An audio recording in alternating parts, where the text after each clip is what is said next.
भक्ति भाव की वीडियोस देखने के लिए त्रिलोक चैनल को सब्सक्राइब करने के बाद घंटी का बटन दबाना ना भूलें। शनिदेव को न्याय का देवता, मारक, अशुभ और दुखकारक माना जाता है। कहते हैं शनि की कुदृष्टि जिस पर पड़ गई उस व्यक्ति का जीवन नर्क से भी बदतर बन जाता है। इसलिए सभी लोग शनिदेव के प्रकोप से बचने के लिए हमेशा उन्हें प्रसन्न करने की जद्दोजहद करते रहते हैं। लेकिन क्या आप जानते हैं कि शनिदेव की तरह दो ग्रह और भी हैं जो किसी व्यक्ति या उसके परिवार पर अपनी कुदृष्टि डालते हैं तो उसके और उसके परिवार के जीवन में संकट आ जाता है। अब आप सोच रहे होंगे कि ऐसे कौन से ग्रह हैं, तो चलिए हम आपको बता ही देते हैं कि वो ग्रह हैं राहु और केतु।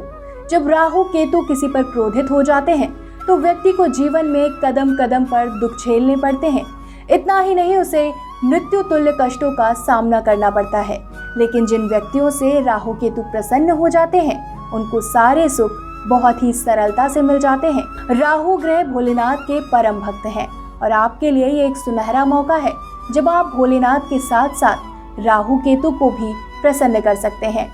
ज्योतिष शास्त्र के अनुसार जब सारे ग्रह राहु केतु के मध्य में आ जाते हैं तो काल सर्प योग बनता है। लेकिन जो लोग अपने माता पिता की सेवा करते हैं, काल सर्प योग उनको कष्ट नहीं पहुंचा सकता। जिनकी कुंडली में काल सर्प योग होता है उन्हें काल सर्प दोष की शांति जरूर करवानी चाहिए। जैसे कि हमने अभी बताया, राहु ग्रह महादेव के परम भक्त हैं, इसलिए भगवान शिव की आराधना करनी चाहिए। शिव आराधना से होती है मनोकामनाएं पूर्ण। सावन के पूरे महीने और विशेषकर सोमवार के दिन शिव मंदिरों में भीड़ रहती है। लेकिन इस साल कोरोना के संकट काल की वजह से ज्यादातर मंदिर बंद हैं या तो वहां बहुत ही कम लोग महादेव के पूजन के लिए जाते हैं। कोरोना के चलते अधिकतर लोग अपने घरों में ही रहकर भोलेनाथ की पूजा आराधना कर रहे हैं। जैसा कि सभी जानते हैं कि सावन के महीने में भोलेनाथ की पूजा करने से सभी की मनोकामनाएं पूरी होती हैं। वैसे भी भोलेनाथ तो जल्द प्रसन्न होने वाले देवता हैं।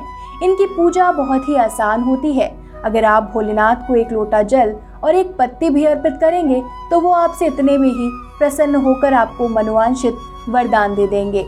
भोलेनाथ प्रसन्न यानी सब प्रसन्न, फिर चाहे वो राहु हो या फिर केतु। सोमवार का व्रत। सावन में सोमवार के व्रत का बहुत महत्व है, इसलिए इस दिन व्रत जरूर रखना चाहिए। भोलेनाथ की सच्चे मन और श्रद्धा से आराधना करनी चाहिए। शाम को सूर्यास्त के बाद महादेव के सामने दीपक प्रज्वलित करना चाहिए और शिव जी को सफेद भोज्य पदार्थ जैसे खीर, मावे की मिठाई और दूध से बने पदार्थों का प्रसाद चढ़ाना चाहिए। महादेव को बेलपत्र चढ़ाएं और करें दुग्धाभिषेक। कहते हैं कि शिवलिंग पर अभिषेक करने का फल उसी पल मिल जाता है। आपकी जानकारी के लिए बता दें कि अभिषेक में सृष्टि की सारी मनोकामनाएं पूर्ण करने की शक्ति होती है। इसलिए अपनी आवश्यकता अनुसार अलग अलग पदार्थों से शिवलिंग का अभिषेक करके आप इच्छित फल पा सकते हैं। ऐसे में अगर आप पर राहु की महादशा चल रही हो, सूर्य, चंद्र और मंगल का अंतर आपको कष्ट दे रहा हो, तो आपको रोज शिवलिंग पर बेलपत्र चढ़ाकर दुग्धाभिषेक करना चाहिए। ऐसा करने से भोलेनाथ प्रसन्न होंगे और फिर राहु केतु का दुष्प्रभाव भी आपका कुछ नहीं बिगाड़ पाएगा। शिव मंत्रों का जाप। सावन में शिवलिंग पर जल चढ़ाते या दुग्धाभिषेक करते समय इन शिव मंत्रों का जाप जरूर करना चाहिए। ऐसा करने से आपके द्वारा चढ़ाई गई किसी भी वस्तु को भोलेनाथ जल्द ही स्वीकार कर लेंगे। तो चलिए जानते हैं इन मंत्रों के बारे में। ओम नमः शिवाय। ओम ह्रीं हो नमः शिवाय। ओम पार्वती पते नमः। ओम पशुपते नमः। ओम नमः शिवाय। शुभम शुभम कुरु कुरु शिवाय नमः ओम। शिव पुराण का पाठ करें। जब राहु की महादशा या अंतर प्रत्यंतर काफी कष्टकारी चल रही हो तो ऐसे में शिव पुराण का पाठ करना अत्यंत लाभकारी होता है। कहते हैं कि राहु की दशा में लगातार महादेव के मंत्र ओम नमः शिवाय का जाप करते रहना चाहिए। इससे राहु के कष्टों से जल्दी छुटकारा मिल जाता है। पूजा का ढोंग ना करें।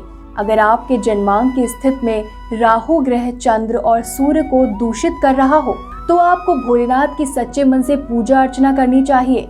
महादेव अपने भक्त की सच्ची श्रद्धा से बहुत जल्द ही प्रसन्न हो जाते हैं। इसलिए भक्ति भाव और सच्ची श्रद्धा से महादेव की आराधना करें। पूजा का ढोंग या दिखावा ना करें। इससे ना ही भोलेनाथ और ना ही आपको कोई फर्क पड़ेगा। दिखावे की भक्ति कभी भी फलदायी नहीं होती।